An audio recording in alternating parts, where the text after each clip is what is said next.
The Mannin Line with Andy Wint.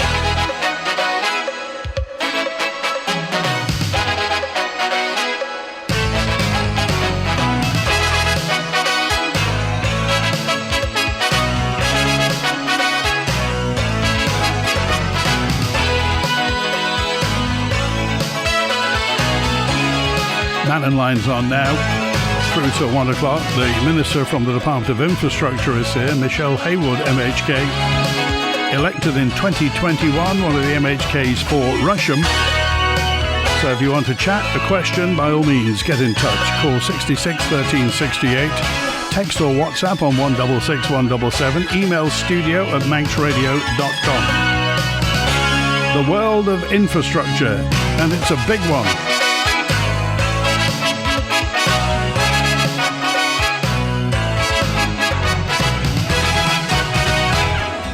The Isle of Man Creamery, famous for the freshest Manx milk, dairy products, Noah Bakehouse treats and more, has now made ordering deliveries even easier. Simply download the Isle of Man Creamery Doorstep Direct app and you're ready to order. Reschedule deliveries, see your order history and request invoices. Treat your taste buds in a few taps. Get info and add to your order now at isleofmancreamery.com/delivery. Or visit your app store to download the app now. Michelle Haywood is with us today. Well, Faster Mike, good afternoon. Afternoon, Andy. Seems ages since you were last here. Oh, all of about 6 weeks, I think, isn't it? And thanks for coming back as well.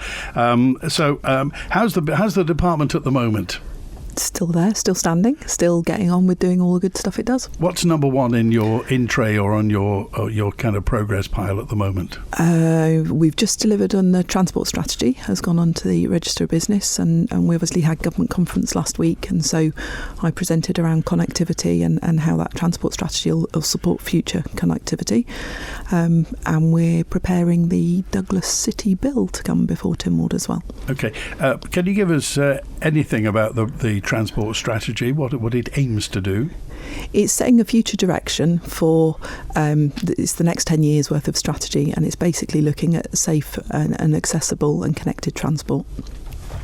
Okay, all right, let's get to the phones then, and first away, Julie's with us. Hello, Julie. Hi. Hi, Julie, you're live with Michelle Haywood, MHK. Hi. Right, I've got MS, which I'm limited to what I can do because it affects me ability really bad. I fell down and broken my knee, so I'm less mobile and I've got to start using a wheelchair. My OT put in a referral for a ramp to be put outside the house, and I was told that it's going through the Department of Infrastructure, but I've heard nothing more. Okay, whereabouts is this? Where do you live, Julie? I live in Cloncardle. Okay, so Michelle Haywood, ramps into houses. The Colony. Hi, Julie. Sorry to hear about your accident and needing to use a wheelchair. I think the best thing I can do is when I get back down to the office, I can pick this up with officers to see where they've got to, and just check that the request has come through properly and that somebody's actually on the case and has got some plans to come up there and sort out the ramp for you. Okay, is this normal format if somebody does need something like that? It is if it's public sector housing, right? Then that would be entirely normal. If it's local authority housing, then they would be the ones that would be doing this. So, but I can go back and check. If you've been told that it's with the department, Julie, then I'll go back and I'll check with officers when I get back down. All right, Julie, we've got your telephone number. We're going to leave that with the Minister. It was the Commissioner's Secretary who lives next door who said that the Department of Infrastructure would be doing something, but we've heard nothing. All right, well, we'll leave it with Michelle Haywood, and we've got your telephone number, and Michelle will follow that up when she gets into the office. Eric's on now with us. Eric, hello, you're live with Michelle Haywood. Hi, could I just ask on mobility scooters and buses, it's now been 6 years since I started this fight. We've gone through 6 ministers. You've done the trials. Why are we not on the buses yet? Hi, Eric, and thank you very much for all the work that you've been doing campaigning about this. Obviously, you're right, we've done the trial, and the trial went very well, and we are just in the process now of rolling this out to other routes. In order for that to happen, there's only a limited number of castle curbs that can support direct access onto the buses.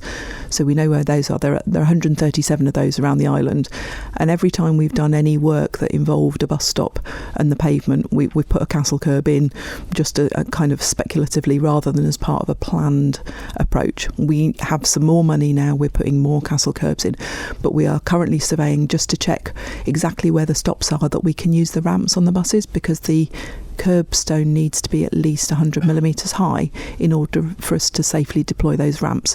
So that work's underway, and then I hope that in the very near future, like in the next couple of weeks or so, that we'll be able to give details of other routes and which stops are accessible. As part of that, we know that it's not good enough just to get people off a bus and leave them at a bus stop if there's no dropped curbs nearby. So there's quite a substantial piece of work going on just so that we can tell people exactly where the stops are that they can use, and then we'll get that information out to everyone. So we will be rolling this out, and we are working across the network now to try and increase accessibility across the whole bus network. Eric? So you're looking at only in weeks, or is it going to be months or years again? Oh no, not months or years, definitely not. I'm expecting that there will be 3 routes, I think, that are currently being worked up, so that we've got all of the survey work done, and we can tell everyone where are the safe stops that you can use. And I'm hoping, that will be in weeks, and then we're looking at the rest of the network. We are also at the moment preparing a bus strategy, and sitting under that, I've just spoken about the transport strategy, which says about safe and accessible. The bus strategy will have those themes running through it as well. And so one of the big key parts of that is looking at accessibility across the network. How long's it taken, Eric, you say? 6 years. It's coming into its 7th year in October. The other thing, just while I'm on, then the drop curbs, they're in disgraceful state. And when I've complained, there's one in particular in Ramsey, which has seen 3 people. One ended up in hospital. I've asked about these. Nobody is doing anything. And I think it's because you're sending somebody who's able-bodied down to look at something, and you need to be talking to people who are disabled and get these curbs fixed. Thank you. I believe the one in Ramsey it's just a slightly lower curb, and it's not actually intended as a drop curb, and it's unfortunate that 3 people have tried to go off the same bit of curbstone, and I think there is a drop curb nearby that could be used safely as an alternative. No, you're wrong. But you're wrong totally. Okay, I will go back and check that with officers. We have a backlog. I won't lie to you. There is a backlog of work that needs to be done in order to make the island accessible. And so when I was talking about those routes earlier, about it's not good enough to know whether the bus stop is accessible. We need to know if you can get away from the bus stop. That is part of this picture as well. These ones I'm talking about are in the middle of town in Parliament Street. Why can you not send one of your officers down and meet me or meet somebody, and I'll show you what needs doing, because at the minute, like you say, somebody's ended up in hospital. Now, if there's another one on that particular curb, and you say it's not actually a drop curb, it's got the blind pads on them, so it is a drop curb and drops straight into a gutter. Okay, I believe officers have been out to see it, and I know that we've had several communications with Ramsey Town commissioners as well, so I'm sure they're on it. But when I get back down to the office, I'll check on where we're up to.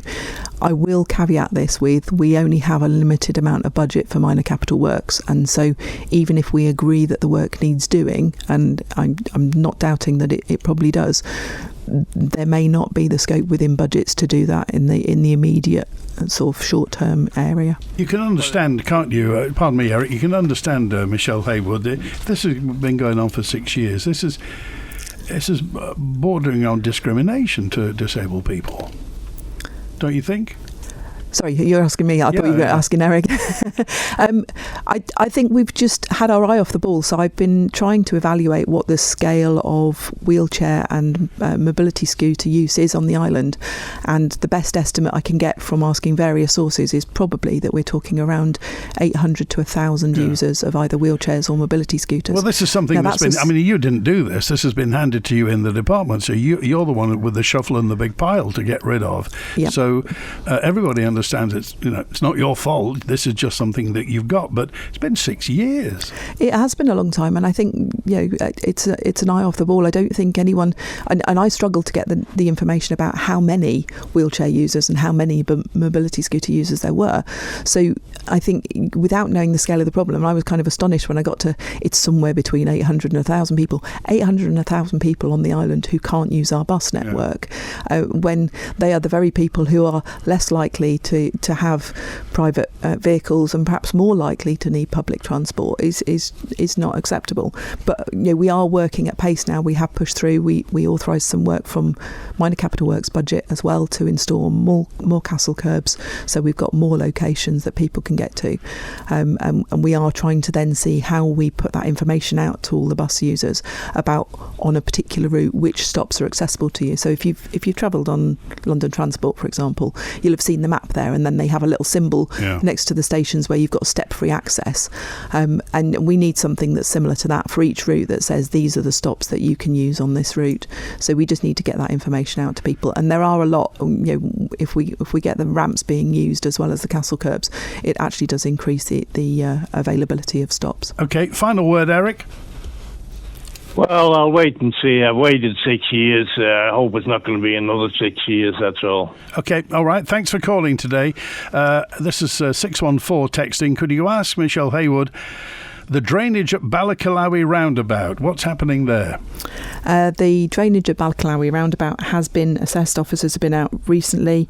It does need the drains to be the road to be dug up, basically, and the drains to be moved and repositioned. It's been added to our work stack, and it'll be subject to finance. Okay, here's David with us now. David, you're live with Michelle Haywood. Hi, Randy, and hi, Minister. My question only goes back a couple of years, really, so it's not too bad as compared to Eric. I remember Eric struggling to get things done. But reference to Onken and the buses in Onken there, I remember about 18 months ago, myself and Rob Collister met with Mr. Bates, and I hate to name a person, but Mr. Bates from the bus department met us with a number of residents from Haywood Court to actually try and get the bus coming into Haywood Court, or even Site Matters, which is now Manx Blind Welfare Unit, which is next to the school. In my opinion, there's nothing stopping the bigger buses coming in. And really, the little commuter buses you've got, the grey ones, the Mercs that are lying about there, are even easier to get into people. We have people now who are landlocked in sheltered units and rely on other charities to move them about, even to get out to do's and stuff like that. I just wonder what the Minister has how much finance she's got anyway, or which he actually asked. We asked Mr. Bates, to be fair, for a trial, and that's not taken place at all, and he's dried up on me. And I think he must have dried up on Mr. Collister as well. Okay, Michelle. But the same thing happens to me. Yep. Okay, so I obviously wasn't party to discussions that were 2 years ago. That predates my time by over a year. So I don't know what the ins and outs of the situation were. We are looking at buses and how buses best serve our community. But what I can tell you is, and your comment about, we've got buses lying around, we don't have buses lying around. We work quite a lean fleet that just about serves the need. We run over 70 routes on the island, and then add on to that all of the transport that we do for schools and for non-emergency patient transport. We have a lot of demand on those vehicles. Any change that we make to the bus network, even just to divert a bus off for a short period of time into another stop, will have a knock-on effect on the timetabling, and then that puts pressure on buses and drivers and rotors. So we have to make those changes carefully when we do. As I've mentioned earlier, we are working on a bus strategy, and it was consulted on last year, and so that will be coming forward, and that will probably change the structure of how we run the routes around the island, but I'm just waiting to see the first drafts of that from officers. So there will be changes coming afoot. I will flag up the access that you've mentioned there and see if there is anything that can be added into that work. David? Okay, thanks. Bye. Thank you for that. A note in from B on the same sort of subject, so you can answer this one. Now, a question for the Minister. Each time I pass the bus depot in Lake Road in Douglas at varying times of the day, there are, quote, a phenomenal amount of underutilised vehicles parked up and presumably depreciating. Has the Minister any information on bus utilisation? Can we get confirmation that no further money will be wasted on new buses when we've got so many sitting doing nothing? There are times when we genuinely don't have any buses sat there doing nothing. So we have a rolling programme of maintenance on the buses in terms of the regular servicing that they get because of the high mileage they do. We obviously have to put them through testing as well annually, and all of those running repairs that are needed. So we have some buses that will be there because we're being worked on, but the peak times for buses are actually when you've got the school buses running, particularly when you've got the island is busy in the summer with visitors as well. So there are times when the bus network is really under strain, and just because you see buses sat there doesn't mean that they've not been working that day. Drivers are quite limited on the hours that they can do. For necessary reasons, they have to have breaks and they have to stop, and so we do need somewhere for them to pull up and to go and get tea and have their lunch and things. So I don't think we are running an over-serviced bus network. We have a scheme where we replace the buses as they approach quite relatively high mileage, but while they still have some resale value. But obviously all of our buses at the moment are really, really needed. We've had 2 or 3 that have been damaged by low branches, and so some of those buses can then be out of service for some weeks while repairs are affected, and so that means that we do need to have at least a little bit of spare capacity in there, or otherwise we'd be cancelling services. Okay, just regarding, but what about minibuses? I mean, there seem to be quite a lot of minibuses. There are minibuses, and we use the minibuses for sort of 2 prime purposes. One is that we do the transport for the Department of Education and moving children around, especially children with additional needs that are moved around to particular locations. The other is that we provide minibus service that supports Manx Care and their non-emergency patient transport, and so we'll be picking people up to take them to day centres and to take them to appointments and things. That service is due to transfer over to Manx Care, and they'll be running it as under the same sort of auspices as their ambulance service. So that will be transferring out of bus vanning, hopefully within the next few months. 673, this is Jan sent a message in. The proliferation of signage on the roads to me is a real concern. Threatens to spoil the natural beauty of the Isle of Man. Too big, too bright, too many of them. The case in point is the huge chevrons at the gateposts of the ancient church of Maloo. Secondly, the proliferation of cat's eyes on narrow country roads, annoying for the driver and spoiling the natural landscape, in my opinion, says Jan. Unnecessary. They're doing a load of work on cat's eyes in the north at the moment, aren't they? Yeah, there's a substantial programme of cat's eyes for last year and this year, mainly because we've had years where it hasn't been done, and it's one of those catch-up pieces of work. Cat's eyes do make the roads safer, and I accept that they might spoil Jan's photographs when she's taking them, but if you take them during the day, the cat's eyes don't really reflect very much back, and if you're taking it at night, I'm not sure how much of a photo you're getting anyway. So without meaning to be too flippant, cat's eyes are there as a safety measure for our roads, and one of the things we're committed to under the road safety strategy is working on safer road systems, and that includes making sure that the drivers are safe, the vehicles are safe, and the road conditions are safe. So those cat's eyes are absolutely needed in those locations. Okay, I mean, is there any comeback if people say we've got too many signs? Do we have too many road signs? Because we never seem to lose road signs, do we? No, and there has been some work done about sort of checking signs, but signs tend to go up in response to something happening. So you'll see chevron, like if you look at Shore Road running along by Bainacarrackie, there's loads of chevron signs up there, but they went up on the bends after there'd been a series of accidents down there to advise drivers. So we tend not to put them up unless we need to, but the size and the colouring on signs is all set down in legislation. It's all all in highways guidance. So we can't really vary those. If you've decided there's a sign going up, it goes up at a certain size. We can't change that. Okay, Mark said, obviously prevention's better than cure if buses are getting sorted. So have we quite sorted out who's responsible for what regarding branches? What's the government responsible for, and what's the landowner responsible for? So you're waving the little leaflet at me. Everybody's had one. Absolutely, everyone's had one. And that was quite deliberate, because when we started realising that there were a significant number of trees that are diseased and are at risk of falling over and causing an accident or injury to people, we couldn't always identify landowners, and we're not always sure until you start probing through the land registry about whose trees are what. What we know the law says is that it's the landowner's responsibility for their trees. And that includes even if there are overhanging branches over the pavement or the roadway. What the department has done for years is we've had gangs that go around and have been limbing bits off trees. Yeah. We can't afford to do that. It's the basic thing. In fact, we haven't done it for a few years now. We just don't have the manpower. The department now is smaller and leaner than it's been in its history almost. We just don't have the work gangs to be able to go and do that. And so we are focusing what we do with our limited budgets. We're focusing on what are statutory services, and our responsibility is to keep the highways safe. So we will go and deal with things if they're an imminent risk to the highways, and you'll see that when we've had storms and trees are down, that it's the DOI gangs that are out there, although they will be supplemented by people from DEFA and private arborists and the farmers as well. There'll be lots of people that come out and respond to those things. Our priority in that case is to get the highways safely open again.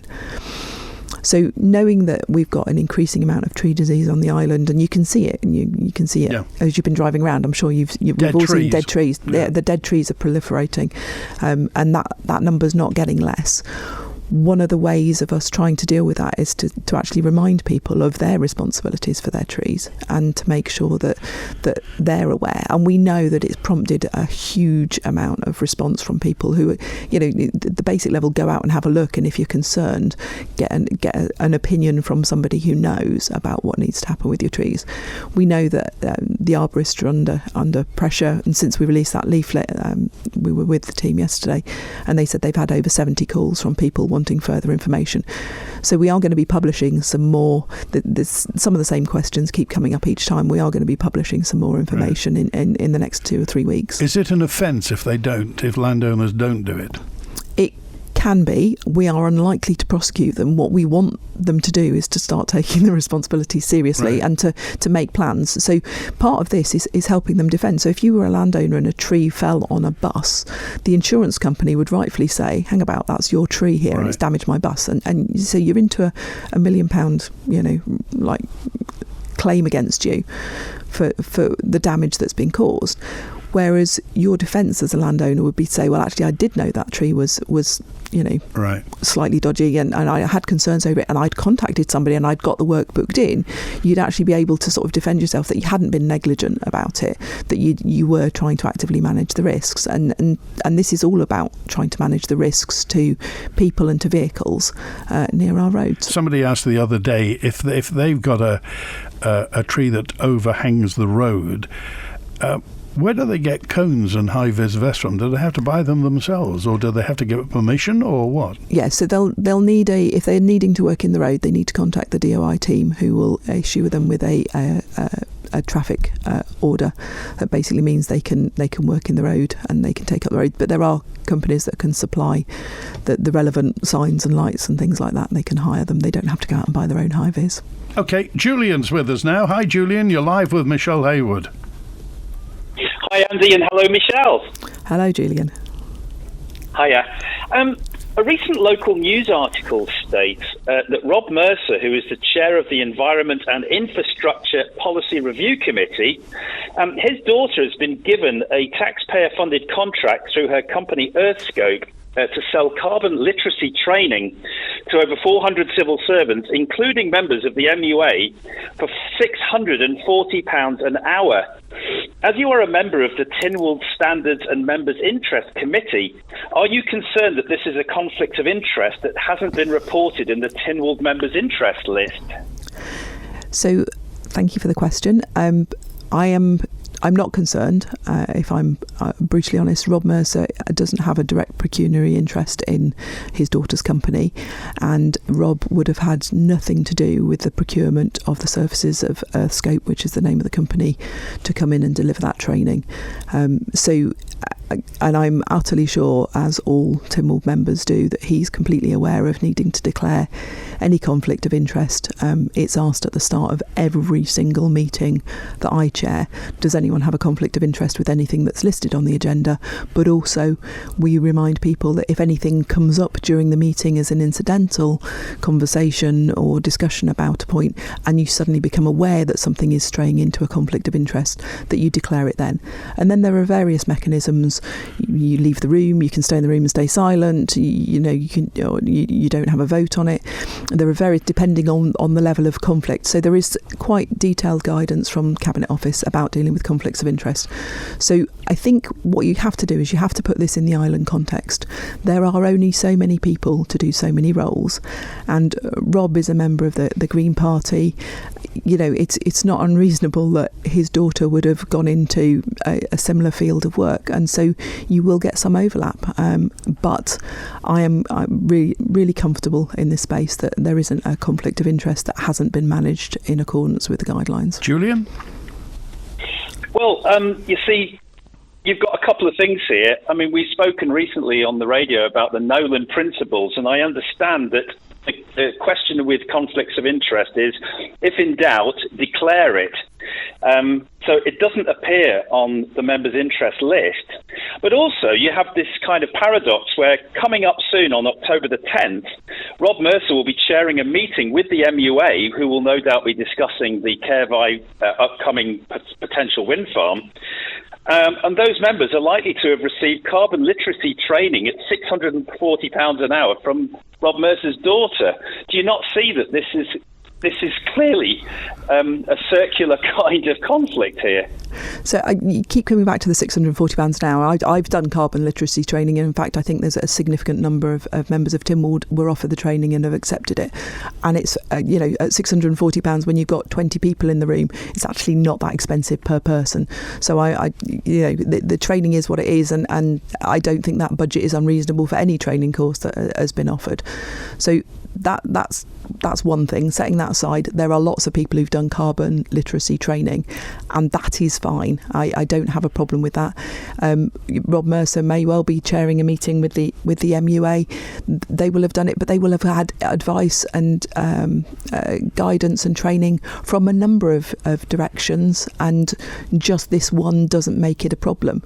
The MUA have quite clearly set out what they're doing in terms of pursuing renewable options, and I don't think that would have been influenced necessarily by any training that was offered by Earthscope. Okay. What is carbon literacy training? It's basically understanding it's kind of makes me laugh a little bit because I used to teach environmental science, but it's like a basic understanding of the science behind climate change and the impacts of climate change, and understanding how our actions and how our decisions can influence what the future outcomes are likely to be. Final word, Julian? Yeah, this carbon literacy thing, the latest ETHA report has shown that the current report, which was based on the Climate Change Act, that was completely wrong, where he was saying there was a 66% increase in emissions, and now it turns out it's 3.5% lower. You've also got an infighting going on with the IPCC, where they're saying, the scientists are saying that methane is actually 72% less of a greenhouse gas effect than is being reported at the moment, and their new model is being ignored. So if all these things are changing, is it possible that CO2 is also wrong with these models that are being bandied around, because they're already reversing on methane, and the current report has been proven to be completely a fear-mongering, completely wrong report? Okay, I'll let Michelle Haywood answer that, then we need to move on because we've got people waiting. All right, I'm going to push back on this. So CO2 and increasing levels of CO2 are changing the climate on the planet, and that is indisputable. The Curran report is not entirely discredited. If he predicted 66% and actually it's 3% less, that's entirely within the realms of statistical variation, given the quality of the data they had. And the beautiful thing about science is science keeps working and it keeps evolving. And so the Curran report now is pretty dated in terms of the scientific discoveries that have been made and the studies that have been carried out over the last few years. So actually, no, I'm not going to write off the entire Curran report on the basis of some variation in a small piece of data.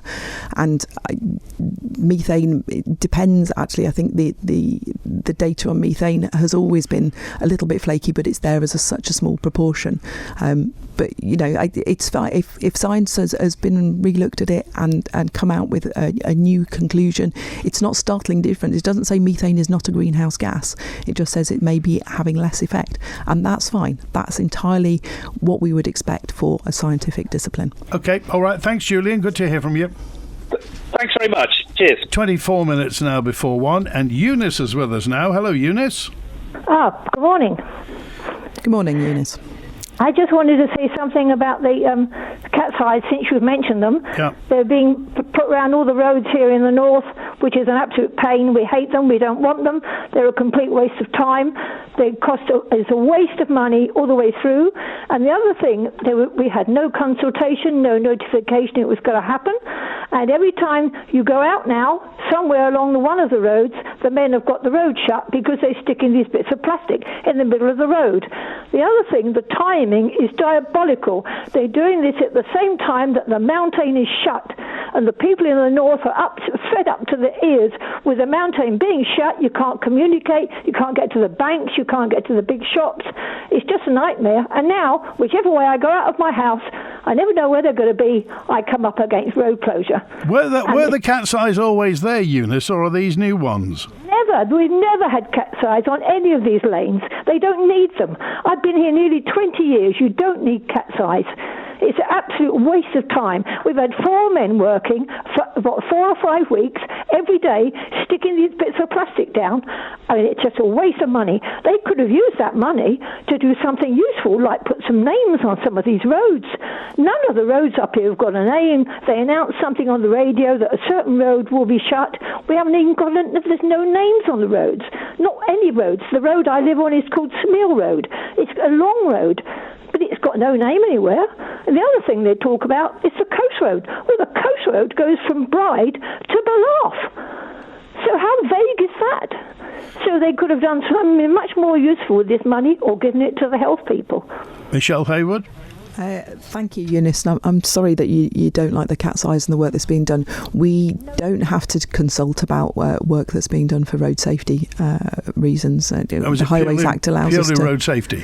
Yeah, it's a road safety thing. So I take Eunice's point. She's driven those roads for 20 years, although I know I struggle when I drive up there because it's not an area that I drive frequently. And I have been up there quite a lot recently because we've been consulting about the 20 miles an hour. So I've been visiting various different commissioners' offices. But if you don't know a road, having cat's eyes on it, especially at night, can help you navigate those roads. And some of those roads are very dark up there. They are a long way from street lights. And so there is an issue over helping people navigate those roads in the dark. That doesn't mean you're going to put street lights up, does it? No, of course it doesn't. Because that will be for road safety, wouldn't it? But your cat's eyes show up in your headlights, and you don't need the street lights to light the road. You can see where the turn in the road is going, just from where the cat's eyes are travelling. Okay. Eunice? Right. Thank you. I just wanted to have a say. Good to hear from you. Thanks for that. Andrew B. in Ramsey says, question for Michelle Haywood. Do we know the current status of the mountain road closure between Brandywell and the Craig? It'd be nice for the public to know if everything is on schedule. Seems a long time for a main road to be closed that thousands of people use every day. Hope it's going to be perfect when it's finished. Thank you, Andrew B. Thank you, Andrew, for the comments. So what's happening on the mountain road is that we have some real problems with culverts that are under the road. So we have to lift the whole road surface off to get down to the culvert and to get those properly sorted out, and then to reinstate the road surface over the top of it. I haven't heard from officers that there's been any delays up there. The weather's been reasonably kind apart from those very rainy days that we've had. So I'm hopeful that it's all still on track. It's supposed to be finished 2 weeks on Friday, I think. Yeah, well, I'll check that out when I get back. But yeah, they're usually reasonably good at estimating the time that they need, and barring that we'd had a series of low pressures and storms that would have hit us and would have curtailed work, I, as far as I'm aware, the work's going on as planned. Okay, MOTs and number plates from James sent an email in. Has the Transport Minister, Infrastructure Minister, looked into having MOTs for cars on the Isle of Man? This will bring in some income for the government. Could the government also look to supplying the hundreds of number plates, if not thousands? This again will bring in revenue. It makes so much more sense as other companies on the Isle of Man are supplying these plates without any sorts of checks and having them made that they're not for the owner of the vehicle, which should be checked really by having the logbook as they do in the UK and various other countries. It's open to abuse, and cloned plates can be readily available. Just something you could look into. That's from James. And also somebody else said, as far as number plates are concerned, can we once and for all make everybody have a standard Isle of Man number plate? Because lots of people have UK style plates. We have a standard Isle of Man plate. Why doesn't the department enforce it? Okay, so let me deal with the MOTs thing first. So he's right, MOTs would generate money for government, although they generate more money for garages doing the work. What we know from the road safety data is that there are very, very few occasions on which the condition of the vehicle is thought to be implicated in a road traffic collision. And so there isn't evidence that we've got a big problem there. And so it would seem almost draconian to impose a big solution on people. It does push up costs for the motorist because you will be having to take your car in for an annual check. It creates a whole load of bureaucracy and paperwork in the background at the moment. And the advice that I've taken from officers is they don't see that it actually solves anything, because it won't keep anyone safer on the roads, because the condition of vehicles is not usually the factor in any accident that's happened. Okay, and government supplying number plates to stop cloning? I'm not aware that we have a big problem with cloned plates here. I'll check that with the constabulary and ask them if they're aware. Is it true anybody can walk into somebody who makes plates and just have plates made up without having to identify the vehicle? Well, you have to give them the number. Yeah, sure. You have to you don't have to prove that you've got ownership of the vehicle. But then, I got some plates made up for a trailer board, and I just went in and asked for the number I wanted. There is legislation over the size of the lettering and the spacing of the lettering and everything. I think trying to get everyone onto exactly the same plate would be going retrofitting to 70-odd thousand vehicles. It's just that we do have an Isle of Man plate that is notable and identifies us as the Isle of Man. So when cars go to the UK, people will notice that's an Isle of Man number plate, it's an Isle of Man vehicle. Mm-hmm. But we also have people who drive around in UK-style plates. It doesn't distinguish the Isle of Man. So surely, if we've got a standard number plate, why isn't it compulsory? I don't know why it's not compulsory. Actually, I can go away and ask the question though. Okay, James, I hope that answered the questions. Riley's Garden Centre for great gift and present ideas, for all your pet supplies and all the tools and products to get your garden winter ready. Call in at Cool Road Braddon or visit rileys.co.im. As the nights draw in, it's the season of warm and cosy. Sink into a sofa from Millie Chaps. Curl up with a pure wool throw and let a beautiful rug warm your toes. Then drift away in the comfiest of beds. From Hypnose to Rely On, Sealy to Temper, there's a perfect bed just for you. Complete the comfort with pillows and a Four Seasons duvet. Cozy up your home with Millie Chaps of Ramsey. At Holmes & Davidson Opticians in Douglas, we see more, so you can too. Our advanced eye examinations go beyond the standard checkup, using state-of-the-art Heidelberg 4D retinal imaging and IDON ultrawide field technology to detect early signs of eye disease before symptoms even appear. We're the Isle of Man's trusted experts in eye health, because your vision deserves more than average. Book your advanced eye exam today at Holmes & Davidson Douglas. Clarity, care, cutting-edge technology. Are you a small charity here on the Isle of Man? Are you looking for volunteers, hoping to raise awareness and chasing those crucial pounds and pennies to support your work? Well, Manx Radio can help. You could be our next 1 to 3 Charity of the Week. With daily on-air coverage, podcast and social media promotion, we can help support you and those you help. Just email the numbers 123@manxradio.com and listen out for the feature each weekday between 1 and 3 p.m. The Charity of the Week, brought to you by Kell Properties.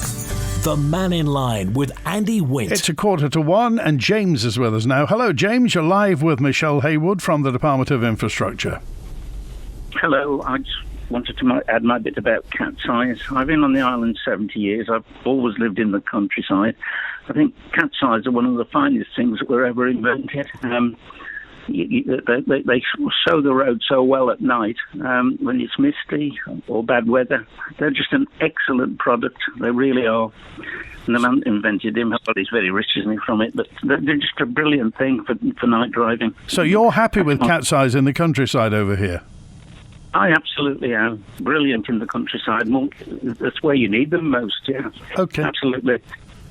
Appreciate that. James, thanks for calling today. And here's Nigel with us. Hello, Nigel. Hello, how are you both? Very well, thanks. Not a bad day. Yes. I just want to. I'm Nigel Sperring from Albany Tours and Albany House Bed and Breakfast in Peel, and obviously I have the passion for cruise ships. Now I know it falls under the Department of Enterprise, but obviously the sea terminal falls under your bracket. And due to the fact that the increase in the cruise market throughout Northern Europe over the next 5 to 10 years is going to raise by about 40%, and it's increased my market dramatically. The spend that I have to do through road licensed traffic committees and the maintenance of my vehicle and my web page and everything that we put in as a private enterprise person, individual, to look after these cruise passengers and to grow the market dramatically, which, as I say, is increasing. Our window is that sea terminal. Now, I've mentioned this on many occasions, and you've got government people that sit upstairs at the lemon squeezer, look out the window. I'd be disgusted if I worked in them offices to sit out and look at the broken glass and all the rust that's coming down there. And if that's our first impressions to look after a cruise ship passenger, then I'm sorry, something needs to be done about it. And I'd like to either meet yourself or a member of your department and actually let's walk the route as a cruise ship passenger getting off the ship. And let's actually come through the area and let's see what our first impressions are. Because if you've never done it, I think you should do, Michelle. And I have a major passion for the business and for the Isle of Man and for what revenue we bring into the Isle of Man, to be let down that we have a sea terminal and we have a new sea terminal on the other side that basically is a booking desk for bringing people on a ferry across. We have these people that spend a lot of money on the Isle of Man and want to come to the Isle of Man. It's going to increase, and we don't have the ability to actually make this side of the island look as good as the other side. Before Michelle Haywood answers, when you say the broken glass and the rust, this is the old sea terminal that there's the remnants of. Is that what you're talking about? Yeah, but where does cruise ships come in? You get the small ones come in. Where you park your car and where I pick up my passengers, they come up through the old Victorian, up to where the little shops are now, by W.H. Smith's. We go out into the car park, and the impression that they get, it's appalling. Okay, all right. Absolutely appalling. Okay, Michelle Haywood. Thank you, Nigel, for the questions and the challenges. And actually, we're not not ignoring any of those challenges. So in recent weeks, I've had discussions with the steam packet about the inside of the sea terminal and work they'd like to do. We've been discussing with harbours. I feel like I'm always talking about strategies. There is a new harbour strategy that we're currently working on at the moment, and that's to look at the whole harbour environment. We're also working with Destination First. They've been giving us some advice and some input as well. I do know where the cruise passengers come in both on the Vic Pier and then onto the pontoon as well. In fact, I've dived under the pontoon. I'm well aware of what that looks like. Is that Victorian, the remnants on the Victoria Pier, is that your responsibility? Do you own that? Yes, that's ours, and it's not in a good condition. I was discussing it with officers, I think about 3 weeks ago, about is it protected in any way? Does it need to be there? Do we need some sort of shield? Even with some of the glass missing, it still acts as a shield for the car park and the area along there. And there are certain directions of the wind where you can get a bit of wave action down that end of the bay. So we do need to look at that, but it's not that we're ignoring it. It is just that it's on a very long list of things to tackle. I think everybody understands that times are tough for Michelle Haywood, but that is a first impression, just like the airport's a first impression. It is a first impression. And when people come and see tatty-looking buildings, I mean, I love the Lemon Squeezer. I love that. It reminds me of sort of Soviet brutalist architecture. I think it's great, but it needs tarting up. It needs. It has been this year. Yeah. So the whole front bit has been repainted this year, and downstairs, in fact, bits that have been painted that weren't actually painted before, they were bare concrete, and so that whole front area and the side sweep around by the car park has all been repainted externally. So it is getting some work and it is getting some attention. The steam packet pay rent, don't they? The steam packet pay rent to be inside for part of the building. Yes. Yeah. So I mean, are they complaining about the condition? Oh yeah, no. We've done so much work with them over what happens at the Liverpool terminal end. They've obviously done a lot of investment over at Heysham as well on updating the passenger facilities there. And then I think it's only last week, we were discussing passenger facilities in Douglas and how to improve those, how to improve the seating and the look, and that it needs a refresh. Nigel, what do any of the passengers pass comment? Yes, they do. But Michelle, I'm not being funny, and you're quite right. Some of it, and not all of it's been tarted, and I will say tarted up. You've got panes of glass that have got half a glass in it. The rust is still there. These people pay a lot of money, and I'm going to be sarcastic. If it means buying a few panes of glass and a few tins of paints, I'll buy it myself and actually go and do it myself, because we need it for like next season. These cruise ships pay a lot of money, and I think for an industry and your department that we can waste so much money across the other side on the other soil and let our island look a disgrace like it does. It's an election next year, and if you all want to get in, I think you start to need to pull your finger out. Okay, can the Department of Enterprise, is any of this come under their aegis at all, or is it purely DOI? So they are currently running the Welcome Centre, which is in the Sea Terminal building. So they have staff there on site working with our visitors.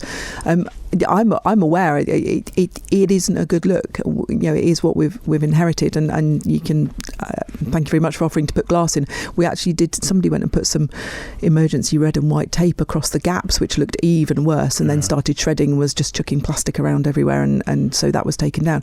The problem with putting glass in there is that the metal structure itself has gone.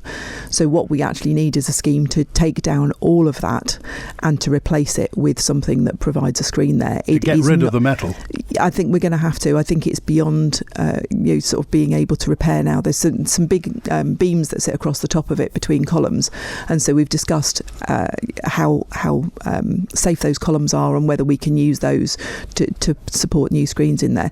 But that will be subject to a design and a capital bid in order to do it. Okay, just to confirm, Nigel, you said that the cruise market's going to increase 40%. Whose figures are those? In Northern, I'm on a lot of forums now across on the web pages and online, and up from Northern Europe. Would you believe visitors actually prefer to come to Northern Europe than they do want to go to the Caribbean? And that's where your department, or people within your department and enterprise, need to realise how the growth is growing for the market, not just a few ships. There was 800 cruise ships going around the British Isles this year. They're on the way back to the Caribbean now.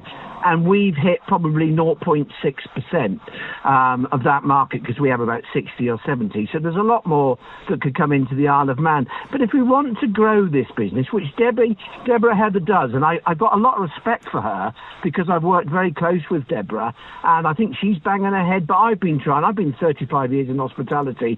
And Andy, you know me, I'm sort of top-end scale that I like to look after. But Michelle, if you're going to be like the rest of them, Tim, and just sit on the fence, then I'm sorry, I'm not with it, because it needs to be done now sooner than later. Okay, appreciate your points. Thank you, Nigel. Jeffrey said, could you ask the Minister how the breakup of the DOI is going? This was something the Chief Minister spoke about months ago after the trail of capital spending disasters. The future of DOI, I mean, the Chief Minister's often said, in fact, many people have said, it's too big. Reform of DOI project is still underway and still ongoing. So some parts of DOI have moved. For example, port security has gone across to Department of Home Affairs, and the non-emergency patient transport is going to Manx Care. So those two sections have gone. When you look at everything else that the DOI does, and there are some really important parts of DI and some really important statutory functions, if no other department wants to take those functions on, then somebody needs to carry on delivering them. And so actually what I've been doing is, it's not as brutal as saying break it up. What I've been doing is working on how do you get better governance and how do you get better oversight and how do you get better structure. So the first example of that is that you've seen the Housing Agency, of which the inaugural meeting is on Friday. So that Housing Agency and ring-fencing the housing team so that they're focusing on what should be their core functions, which is delivering public sector housing and affordable housing. That's kind of part of the puzzle, but there will be a move to restructure how other bits of the department work to try and get it so that there is clearer decision making and that we don't have, Caller mentioned the capital projects thing. Capital projects have shifted significantly, and there's a large piece of work between Treasury and the department as to how those large capital projects are now managed and how the contracts are held. Okay, very briefly, if you would, this one's from Michelle. Have you appointed a permanent Deputy Chief Officer yet and a permanent Director of Highways? We have a permanent Deputy Chief Officer. We still have an interim Director of Highways. Okay. Thanks for being with us. We didn't even get to 20 miles per hour. So all the messages. So I'm going to ask you, will you come back before Christmas? I think I'm down to come back. Okay. Yep. Well, Michelle Haywood has been with us from the Department of Infrastructure. If you want to follow up on anything, by all means, you can call tomorrow. We've got an open line, or you email manninline@manxradio.com or call the answer phone on 682 631. Well, I never thought we'd be talking about cat's eyes today, because it's a big department. And thanks to Michelle Haywood for coming in today. Thanks to Harry on the phones, and thank you for being with Mannin Line today. Enjoy the rest of your Tuesday. WINT